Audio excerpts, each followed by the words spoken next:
All right, in this section, we're going to talk about chapter 6, dealing with rational numbers and proportional reasoning.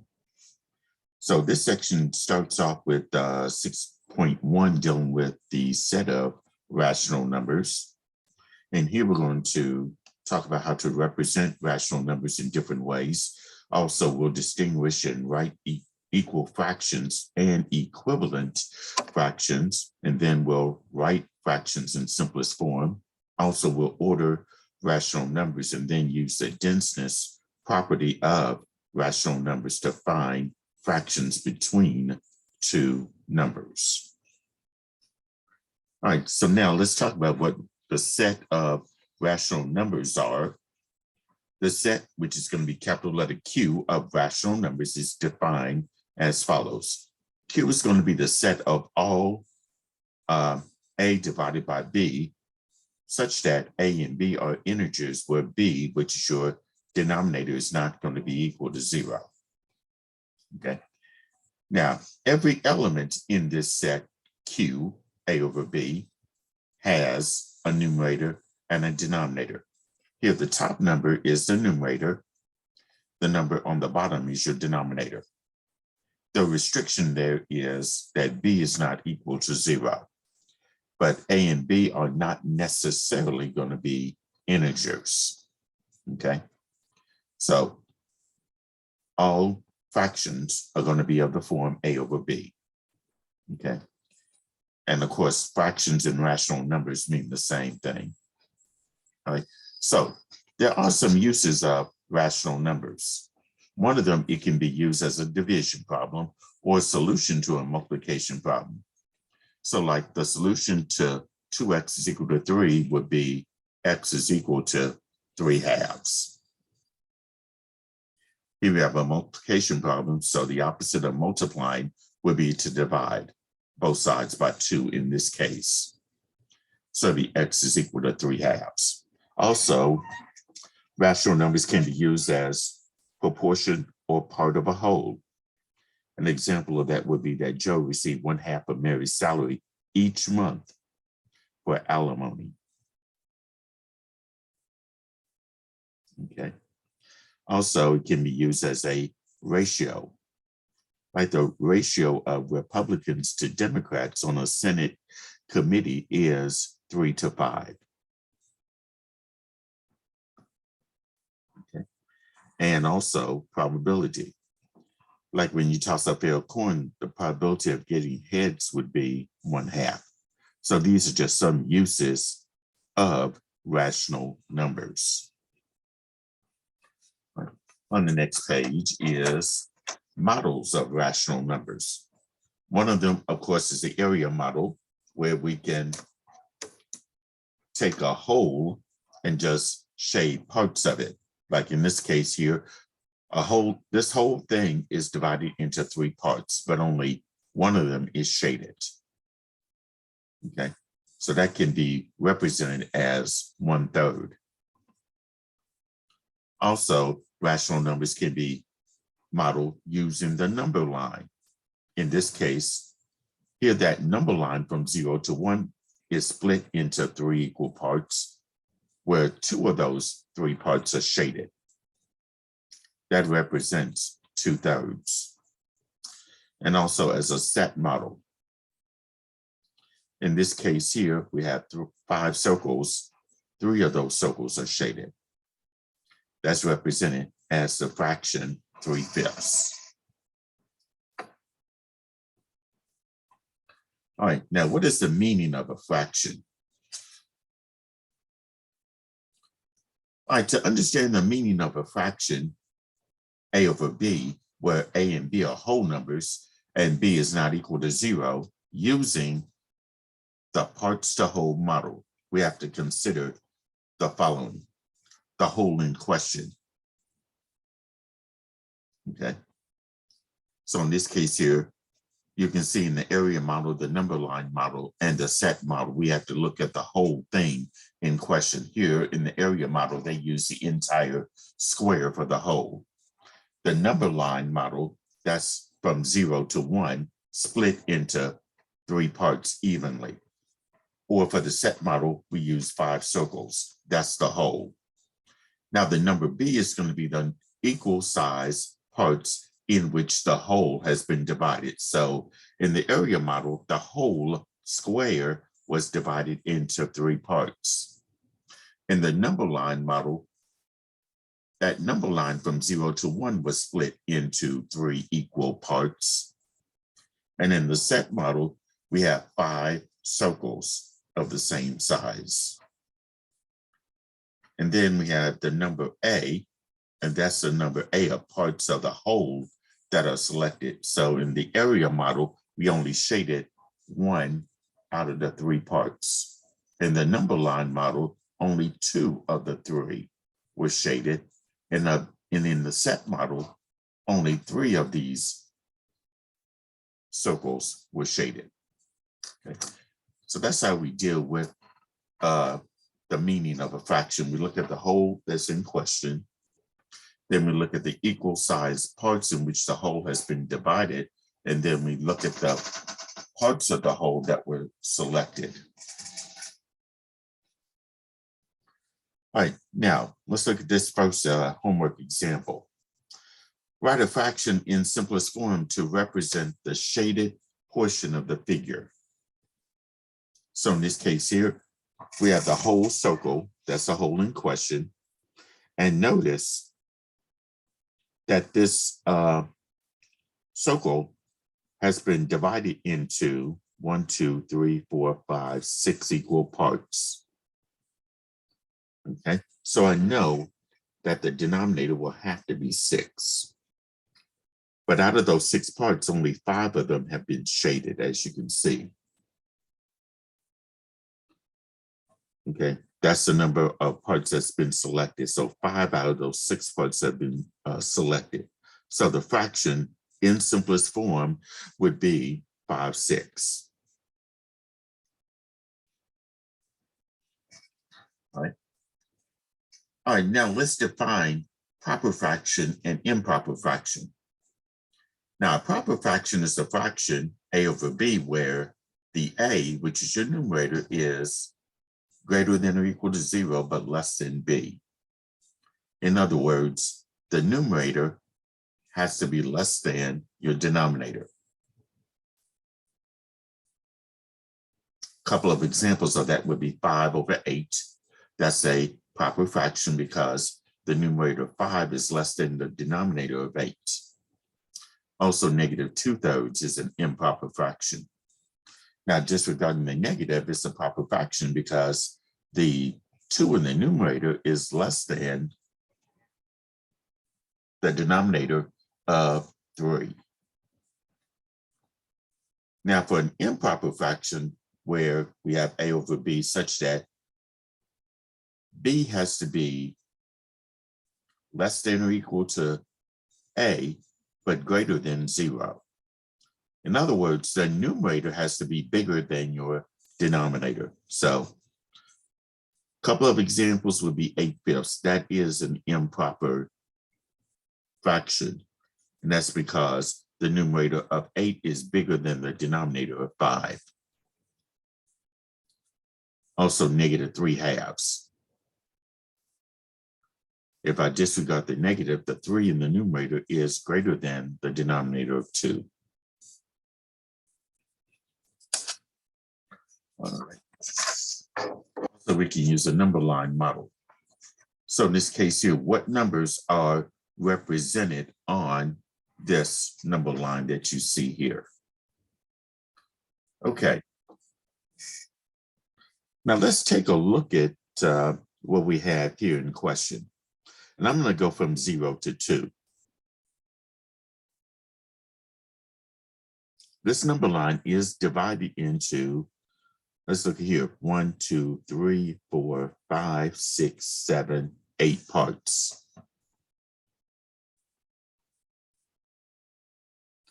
So each part has to represent 1/4. Okay, so from 0, this will be 1/4, 2/4, or 1/2. Then the next one would be 3/4. which is what this dot is represented on a number line. So let's do this. If I was to label these, sometimes that does help. I know the point at E represents a fraction 3/4. Then if I go another 1/4, this will be 1 whole, which is what point F represents. And then next will be, let's say 1 1/4 for the next one, because I'm going to be adding 1/4 each time. So this is 1 1/4. 1 2/4, which is 1 1/2. 1 3/4, that's going to be what point G is, and then 2. And I can also find the points on the left-hand side by subtracting 1/4 each time. So that's 0. To the left of 0 will be negative 1/4. To the left of that would be negative 1/2. To the left of that would be negative 3/4. At C has to be negative 1. So point C must be negative 1. Then to the left of point C would be negative 1 1/4. To the left of that would be negative 1 1/2. To the left of that will be negative 1 3/4. So I know at point A, that's negative 1 3/4. And at B, it'll be negative 1 1/2. Okay. So those are the numbers that are represented on this number line. All right, next we'll look at equivalent or equal fractions. Equivalent fractions are numbers that represent the same point on a number line. Let's take this one, 1/3. As you can see that this square is divided into 3 equal parts and only one of them is shaded. So that fraction is 1/3. But let's take these 3 equal parts and separate each one of those rectangles into 2 equal parts, as you can see here. So now you have 6 equal parts. This time, 2 of them are shaded. So that's 2/6. Now let's take this a little bit further. Divide each one of these smaller rectangles into equal rectangles, as you can see here. So now you got 12. You got 12 equal rectangles, but only 4 of those are shaded. So that's 4/12. Notice that 1/3, 2/6, and 4/12 are equivalent fractions. Okay, because 4/12 does equal 1/3. 2/6 also equals 1/3. So these are equivalent fractions. And also we can use what they call fraction strips to show equal fractions. So like this one represents 1 whole strip. If I split that strip into halves, then this will be 1/2 and this other part will be 1/2. But let's take that 1/2 strip, split it into 3 equal strips. So here, each one of these is 1/6. So if you add 1/6, 1/6, and 1/6, that would be 3/6, but that's equivalent to 1/2. And we can go a little bit further. Take each of those 1/6 strips, split them into half, you'll get 1/12 for each one of those. So here we got 6 of those 1/12 strips. That's 6/12, which reduces to 1/2. So here we can use fraction strips to show that one fraction is equivalent to another. All right, now let's talk about the fundamental law of fractions. If A over B is a fraction and N a non-zero whole number, then A times N is equal to, then A over A times N over B over N. Meaning this, I can multiply N A over B times any non-zero whole number n to get this. All right, so for each one of these, let's say I want to write 3 equivalent fractions to this given fraction, like in part A. If I have 2/3, let's say something like this, and these answers are going to vary. Now in the homework, you'll be told to write an equivalent fraction for that. So you'll know you have to multiply by some given non-zero number to come up with the equivalent fraction. So in this case, if I multiply the numerator and the denominator by 2, that would mean 2 times 2 will be 4 over 3 times 2, which is 6. So 4/6 would be an equivalent fraction. Also, if I multiply by, let's say 5, multiply the numerator and the denominator by 5. So here 2 times 5 will be 10 over 3 times 5, which would be 15. 10/15 would be another equivalent fraction to 2/3. Another would be, let's say, by 6. 2 times 6 will be 12 over 3 times 6 is 18. So 12/18 is an equivalent fraction for 2/3. And keep in mind, in the homework, you'll be told to pretty much multiply or divide by some non-zero number. All right, part B. Let's say we got -2/11, and I want to write an equivalent fraction or 3 equivalent fractions. Let's say if I take that -2, multiply it by 3 in the numerator and the denominator. -2 times 3 would be -6 over 11 times 3, which would be 33. So -6 over 33 would be an equivalent fraction for -2/11. Another equivalent fraction, let's say -2/11. Let's say I want to multiply that by a negative number. Let's say by -1 in the numerator and in the denominator. Now, here if I do -2 times -1, that will be 2. Over 11 times -1 would be -11. So 2 over -11 would be an equivalent fraction. Or another equivalent fraction, if I multiply the numerator and the denominator by, let's say, -4 in the numerator and the denominator, -2 times -4 would be -8 over 11 times negative. Actually, it's be +8, not negative. 11 times -4 would be -44. So 8 over -44 would be an equivalent fraction for -2/11. Now, part C, we got 0 over 4. Now, let's say I want to take a number like 3, multiply the numerator and the denominator by 3. Well, 0 times 3 is 0. 4 times 3 will be 12. That would be an equivalent fraction for 0 over 4. Or a negative number like, let's say, -5. 0 times -5 is 0. 4 times -5 would be -20. That's another equivalent fraction. And also multiply by,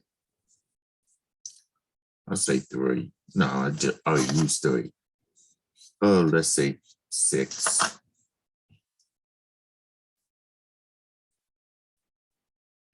0 times 6 is 0. 4 times 6 will be 24. These are all equivalent fractions for 0 over 4. And by the way, if you do 0 divided by 4, you would get 0. So that means this will be 0, that would be 0, and this one will also be 0. Part D, here we got A over 8. And I want an equivalent fraction for that. Now I'm going to use 5. I can use any number. And in the homework, they will tell you what number to use here to come up with your equivalent fraction. So if I multiply the numerator and the denominator by 5, 8 times 5 will be 5a. 8 times 5 will be 40. So 5a over 40 will be an equivalent fraction.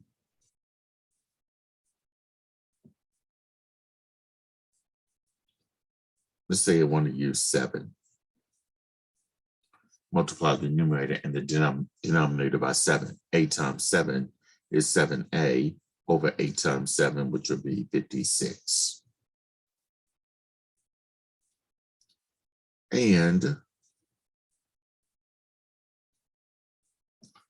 let's say, I'll say 9. Multiply the numerator and the denominator by 9. 8 times 9 would be 9a over 8 times 9, which would be 72. So these are all equivalent fractions for a over 8.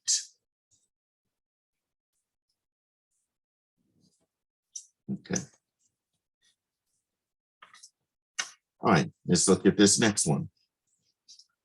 If a fraction is equal to 2/9 and the sum of the numerator and the denominator is 77, what is the fraction? So here we got 2/9. Now what I'm going to do here is add 2 plus 9 together, and that would give me 11. Now, the sum of the numerator and the denominator is 77. So 11 times what number would give me 77? It's got to be 7, because 11 times 7 does give me 77. So what I'm going to do here is multiply the numerator and the denominator of 2/9 by 7. So here 2 times 7 will be 14, divided by 9 times 7, which is 63. And if you add the numerator of 14 and the denominator of 63 together, you would end up getting 77. So the fraction would be 14 over 63. Okay. And now let's talk about simplifying fractions.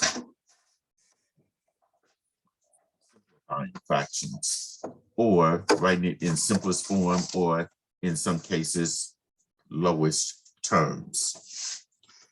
All right, a rational number a over b is in simplest form or lowest form if and only if the GCD of a and b is equal to 1. That is, a and b have no common factors greater than 1. Okay.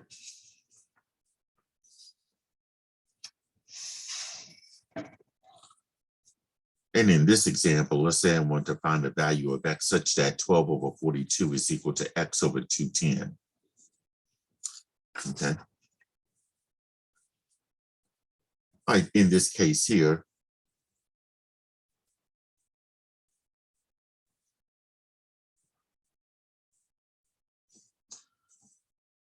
I need to find out what number times 42 would give me 210. And in this case, if I multiply 5 times 42, I would get 210. So that means 5 times 12 will have to be 60. So in this case here, the x that I'm looking for would be 60.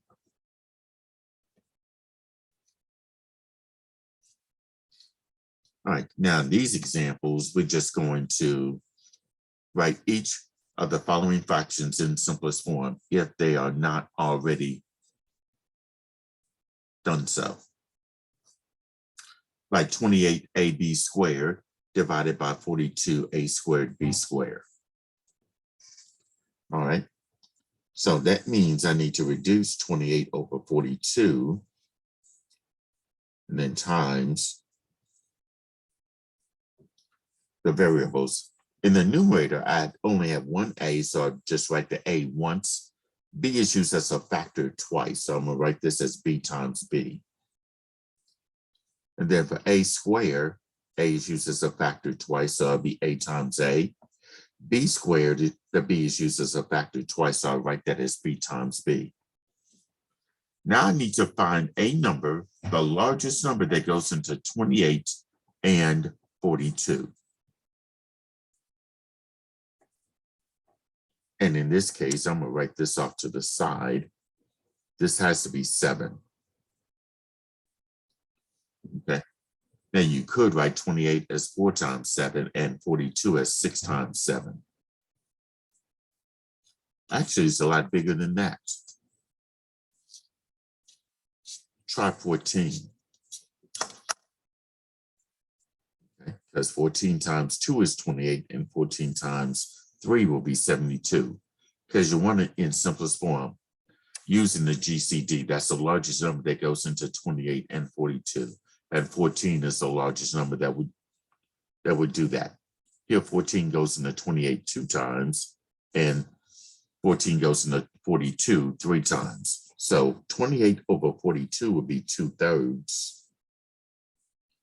And then we divide out any common factors that's in the numerator and in the denominator. One of these a's divides out with an a in the numerator, and a b divides out with this b, and another b divides out with the other b. So you're not going to have any variables in the numerator, but in the denominator, you're going to be left with an a. So it'd be 2 over 3a if we were to write that fraction in simplest form. Okay. All right, now in part B, we got a plus b quantity squared divided by 3a plus 3b. Well, I'm going to write a plus b quantity squared as this. A plus b times a plus b. That's going to be over. Now for the 3a plus 3b, there is a common factor that's in 3a and in 3b. In this case, it's going to be 3. So the common factor would be on the outside of the parentheses. To get what's on the inside of the parentheses, we'll divide each and every term by that common factor of 3. So 3a divided by 3 will leave me with a. And then 3b divided by 3 would be b. So I get a plus b in parentheses, that'd be multiplied by the 3. Now let's divide out any common factors that we have. A plus b is a common factor in the numerator and the denominator. We can divide that out. So all you'll be left with is a plus b, all divided by 3. So here we have a plus b over 3 as the final answer. Right, next, we have x squared plus x, all divided by x plus 1.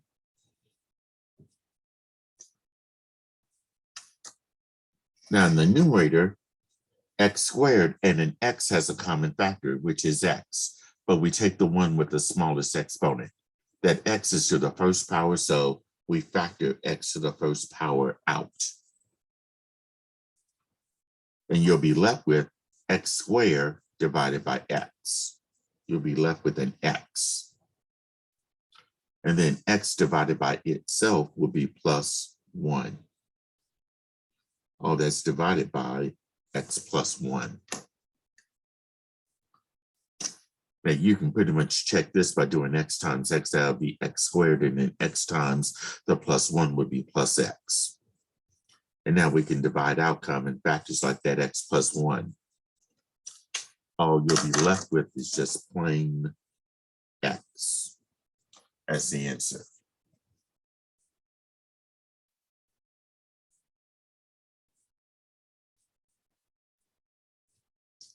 Now look at part D. You got 3 plus x squared divided by 3x squared.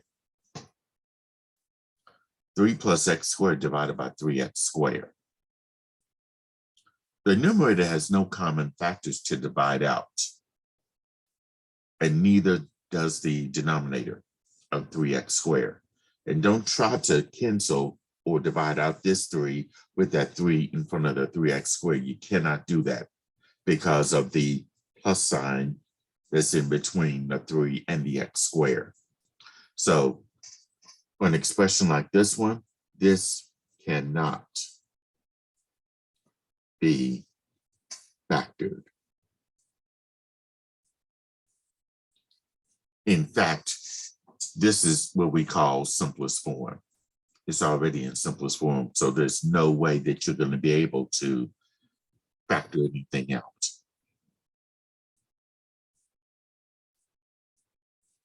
This one, the 3 plus 3x squared divided by 3x squared. Well, let's look at the numerator of 3 plus 3x squared. There is a common factor in 3 and 3x squared. That's just going to be the 3. So we can factor the 3 out. And then we do 3 divided by 3, which is 1, plus 3x squared divided by 3. That's x squared. Divided by 3x squared. Now here, factors are multiplied. This 3 is multiplied by the 1 plus x squared. This 3 is multiplied by x squared. Those we can divide out. You'll be left with 1 plus x squared divided by x squared. Can we divide out the x squares? No, we can't, because x squared is not a factor in the numerator. X squared is being added to the 1. Okay. All right.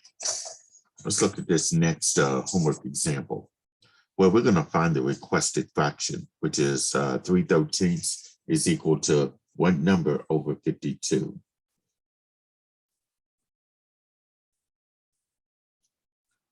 So from 13 up to 52, what number times 13 gave us 52?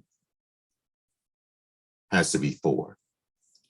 Because 13 times 4 does give us 52. So that means we need to multiply the numerator by 4. So in this case here, 3 times 4 would be 12. So that means 12 over 52 would be equivalent to 3/13.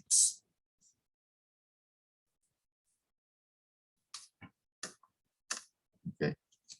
And what about the next one right here, where we want the requested fraction here? 8 over 12 is equal to 16 over what number? All right, so I got 8/12. So I need to think of this. What number times 8 would give me 16? Has to be 2. So I'm going to multiply the numerator and the denominator by 2. Well, 2 times 8 gave me 16, so 2 times 12 will have to give me 24. Okay, so 8/12 would be 16 over 24.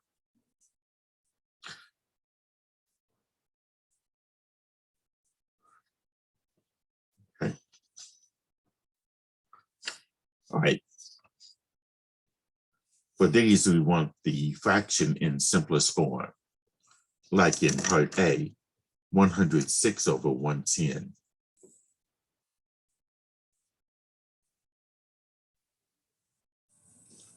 (106 over 110). Now, in this case here, I need to find the largest number that goes into 106 and 110. All right, in this case, we're going to try, I'm going to try 2. Because I know 2 goes into 106 and 2 goes to 110. Well, 2 goes into 106 53 times, and 2 goes into 110 55 times. And I cannot reduce that any further than that because I know for a fact that 53 is a prime number. Okay, so 53 over 55 would be the fraction in simplest form for 106 over 110. Part B, we got 35 over 56. I need the largest number that goes into 35 and 56. I'm going to try 7. Okay, because I know 35 is divisible by 7 and 56 is divisible by 7. So if I divide 7 into 35, that would go 5 times. And then the denominator, if I divide 7 into 56, that's going to go 8 times. So 35 over 56 in simplest form would be 5/8.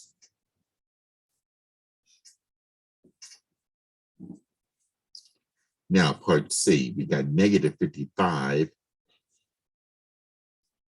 over 88. All right, so I need the largest number that goes into negative 55 and into 88. I'm going to try 11. Because I know that these digits here are the same. Must be divisible by 11. So in this case here, if I divide 11 into negative 55, that would go negative 5 times.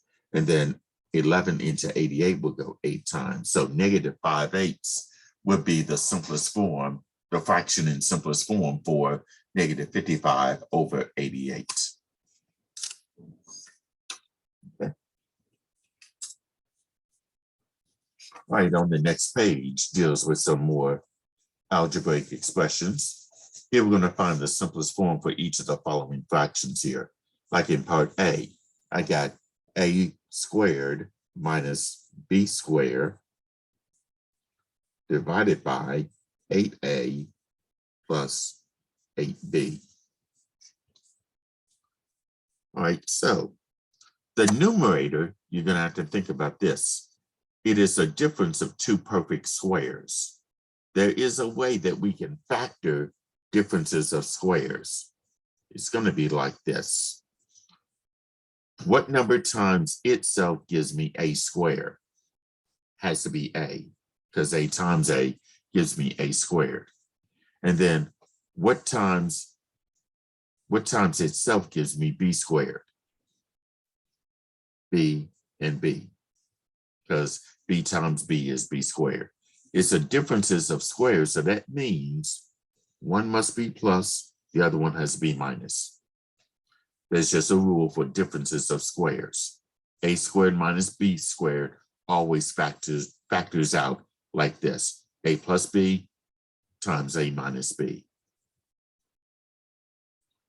And that's going to be divided by 8a plus 8b. Well, the common factor that's in 8a and 8b must be 8. So I'll factor out the 8. And then 8a divided by 8 would be a plus 8b divided by 8b.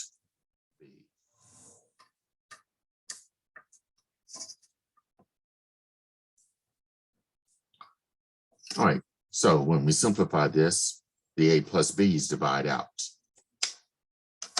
So that means we're going to have a minus b in the numerator and then the 8 in the denominator. So our final answer there will be a minus b divided by 8.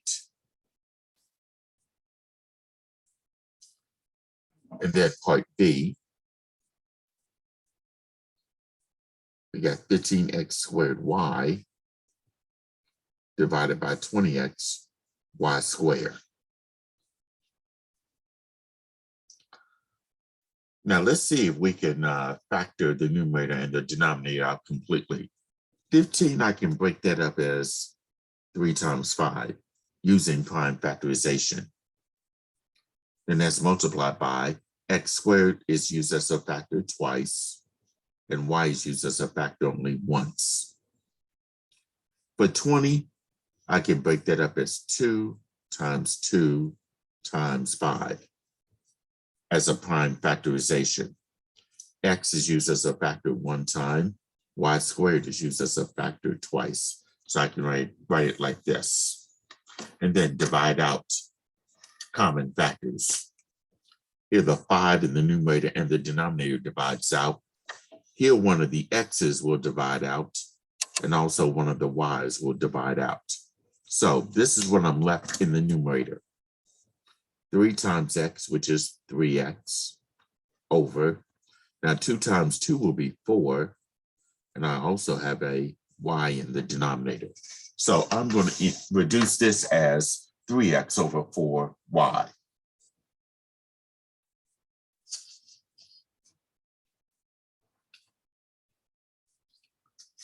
Okay. All right, now let's look at equality of fractions. Equality of fractions. Now here we can use 3 equivalent methods to show that 2 fractions are equal. Like let's say I wanted to show that 12 over 42 is equal to 10 over 35. Here's the first method. Let's say I want to simplify both fractions to the same simplest form, like 12 over 42. 12 can be written as 2 squared times 3, and 42, I can write that as 2 times 3 times 7. Now, when I do that, this 2 divides out with one of the 2's here in 2 squared. I'll be left with a 2. And then 3 squared, well, the 3's in the numerator and the denominator divides out. Here you're left with just a 2 over 7. So 12 over 42 reduces to 2 over 7. And for 10 35ths, well, 10 as a prime factorization would be 5 times 2. 35 as a prime factorization would be 5 times 7. And as you can see here, your 5 in the numerator and the denominator divides out. You'll be left with also 2 7s. So I've shown that 12 over 42 does equal to 10 over 35. That's the first method. The second method is to rewrite both fractions with the same least common denominator. All right, for 42 and 35, the LCM is going to be 210. Okay, now what you can do there is take those denominators of 42 and 35 and write the multiples of 42 and the multiples of 35. You'll see that it will end up being 210. And then write your equivalent fractions here. 42 into 210 goes 5 times. 5 times 12 will be 60. So you have 60 over 210. 35 goes into 210 6 times. 6 times 10 would be 60. You'll see you'll get 60 over 210 for each one of those. So that means that 12 over 42 does equal to 10 over 35. And then the third method is to rewrite both fractions with a common denominator. Not the least common denominator, it's just a common denominator. Like if I just multiply 42 times 35, that would be 1470. And then for the 12 over 42, I multiply the numerator and the denominator by 35 to get 42 over 170. And then for 10 over 35, I'll multiply the numerator and the denominator by 42 to get 42 over 1470. Those fractions are the same, so I have proven that 12 over 42 is equal to 10 over 35. Okay. Let's say I want to use the cross products approach for equality of fractions. Here are two fractions, a over b and c over d, where d is not equal to 0. They are equal if and only if their cross products a times d is equal to b times c. So here, if I take the cross product of a and d, must be equal to the cross product of b and c, like this. So like in this homework example number 8 that I have here, let's say I want to determine whether the following pairs are equal, like 10/13 and 90 over 130. So what I'm going to do here is multiply these two, the cross products. So in this case here, if I do 10 times 130, and then I have to do 13 times 90. So 10 times 130 would give me 1,300. And then 13 times 90, this gives me 1170. And as you can see here, 1,300 is not equal to 1170. That means that these pairs of fractions are not equal. Okay. And in part B, 4 eighths and 10 over 20, if I take the cross product of 4 times 20 and the cross product of 8 times 10, if I do, now I'll just write this out, 4 times 20, that's 80. And then for 8 times 10, that's also going to be 80. And as you can see, 80 does equal to 80. So that means that these cross products, that these two fractions here, 4 eighths and 10 20ths, are equal to each other.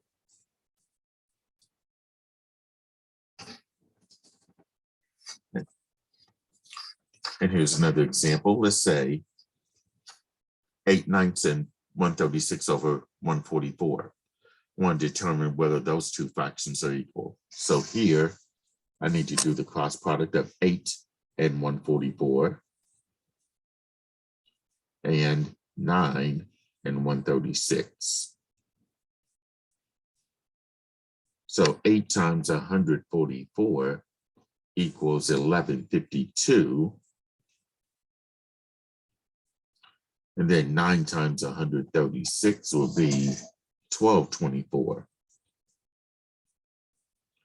You can see here that these cross products are not equal. So that means 8 ninths and 136 over 144 will not be equal fractions. They're not equal.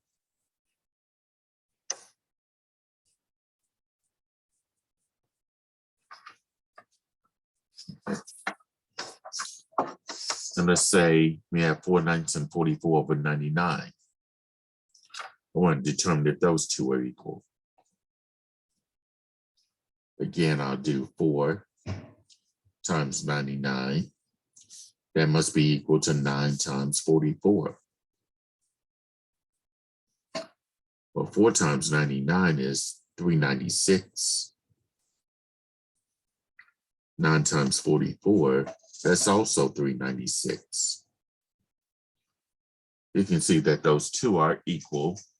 That means 4 ninths and 44 over 99 are considered to be equal fractions. Now, what you could have did here, take that 4 ninths, multiply that numerator and the denominator by 11. You'll see 4 times 11 would be 44, and 9 times 11 would be 99, which is what I have right here. So that would have told you that those fractions are equivalent.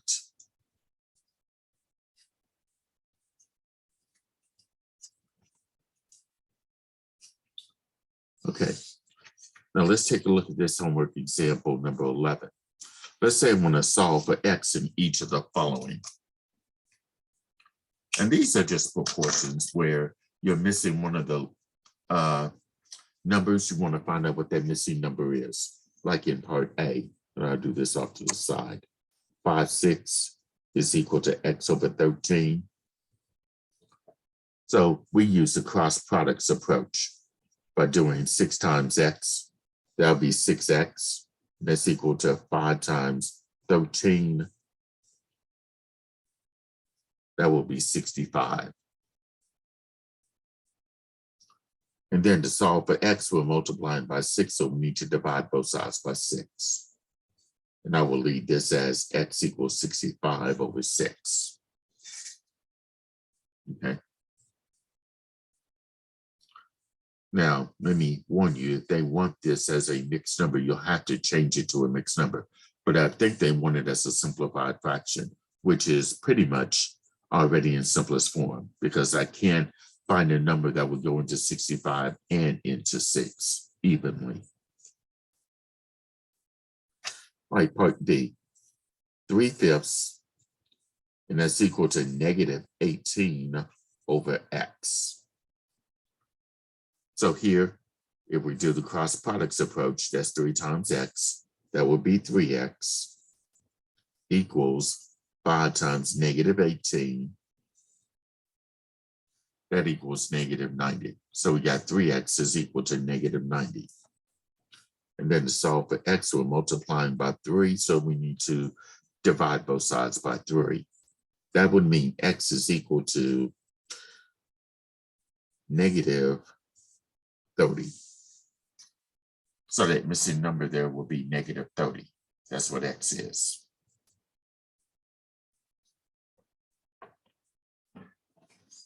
All right, next we'll look at ordering rational numbers.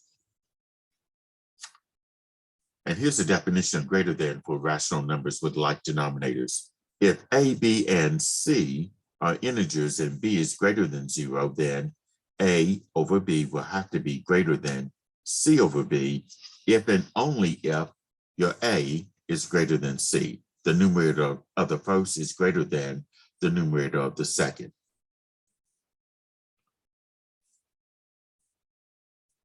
Okay. Now, we can also use the cross products approach to compare fractions with unlike denominators. That is, if a, b, c, and d are integers where b is greater than 0 and d is greater than 0, then a over b is greater than c over d if and only if the cross product of a and d is greater than the cross product of b and c.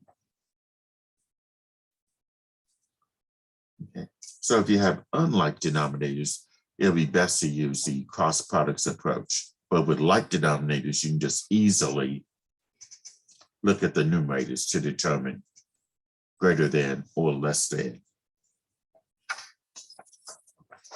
So like in these two examples here, for each of the following pairs of fractions, replace the comma with the correct symbol, either less than, equal to, or greater than to make a true statement.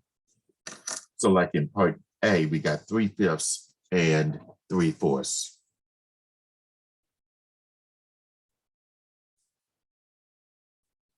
3/5 and 3/4. Let's do the cross product going in this direction. 3 times 4, let's start with that. Compare that to the cross product going in this direction, 5 times 3. If I do 3 times 4, that would be 12. And if I do 5 times 3, that would be 15.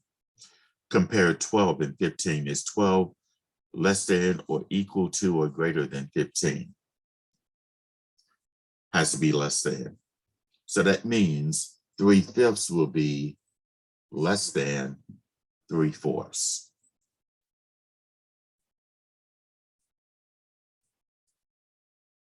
Okay. And then in part B, we got negative 2/3.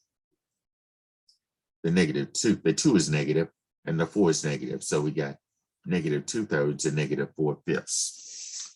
Let's say we do the cross product on this one. We're going to do negative 2 times 5. And then 3 times negative 4. Well, negative 2 times 5 will be negative 10. 3 times negative 4 would be negative 12. Now let's compare negative 10 to negative 12. Is negative 10 less than, equal to, or greater than 12? Well, here they're both negative, so the number that is closest to 0 will have to be greater than the other. Here, negative 10 is closer to 0 than negative 12 is, so negative 10 will have to be greater than negative 12. So negative 2/3 is greater than negative 4/5. And sometimes it does help to draw a number line. You'll see that negative 10 is closest to 0 than negative 12.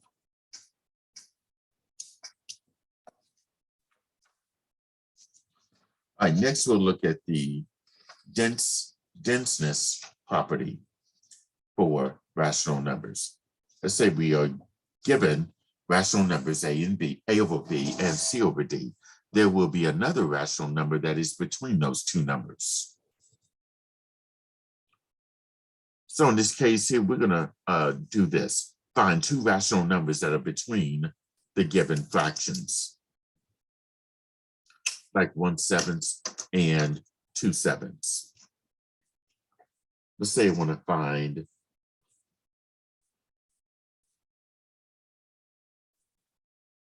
rational numbers that are between them. Well, with a denominator of 7, that's going to be hard to find because 1/7 and then you got 2/7 next to it. We can write equivalent fractions and then take those equivalent fractions and find two numbers that are in between them.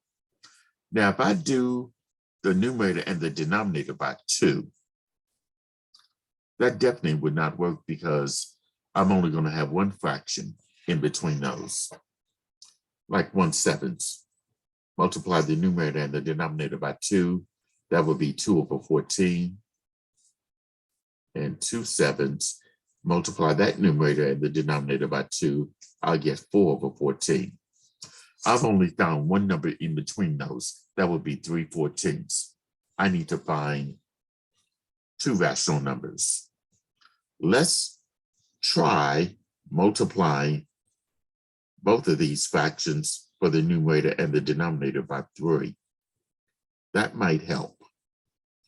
So if I multiply 1/7 times 3 over 3, that would be 3 over 21. And then if I multiply 2/7 by 3 over 3, that would be 6 over 21. So between 3/21 and 6/21, 3 over 21 and 6 over 21, I can get 3 fractions from that. One of them would be 4 over 21. Actually, 2 fractions. The other one, 5 over 21. So 4 over 21 and 5 over 21 would be two rational numbers that are between 1/7 and 2/7.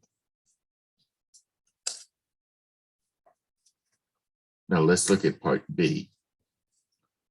Well, now we got negative numbers here, negative 1/3 and negative 2/3.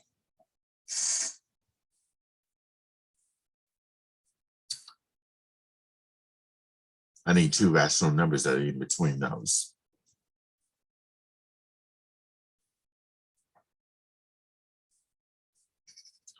Well, if I try to multiply the numerator and the denominator by 2, that would not work because I'm only going to get like one fraction in between those two. Let's try 3. And then negative 2/3 times 3 over 3. Well, negative 1 times 3 would be negative 3 over 3 times 3, which would be 9. And then negative 2 times 3 will be negative 6 over 3 times 3, which is 9. So I can find something that's in between -3/9 and -6/9, which will be, in this case, let's say -4/9 and -5/9. Those will be two fractions that are in between -1/3 and 2/3.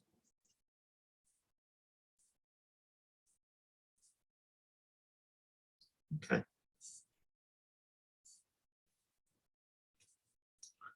And by the way, in the homework, they will give you a choice of answers. You just have to pick the ones that would fall in between those two numbers here. Okay. Now, the final thing is another way of finding a number between any two rational numbers. It involves adding the numerators and adding the denominators.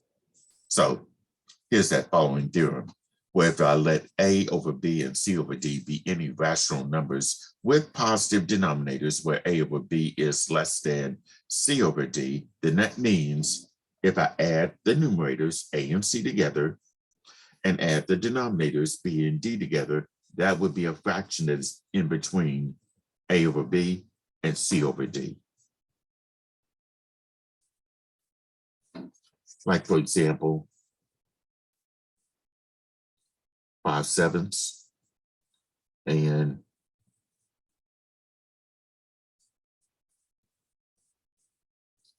I'll say 9/14.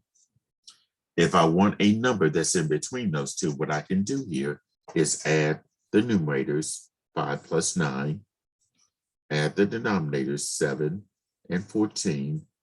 Well, 5 plus 9 would be 14. 7 plus 14 would be 21. That would be a number between 14 and 21. And actually, if we reduce 14/21 by dividing the numerator and the denominator by 7, this will be 2/3. So 2/3 is a number between 5/7 and 9/14. Okay, so that does conclude this video on section 6-1 dealing with the set of rational numbers. And do feel free to email me or try to contact me if you have any questions about anything presented in this video or the homework in my math lab.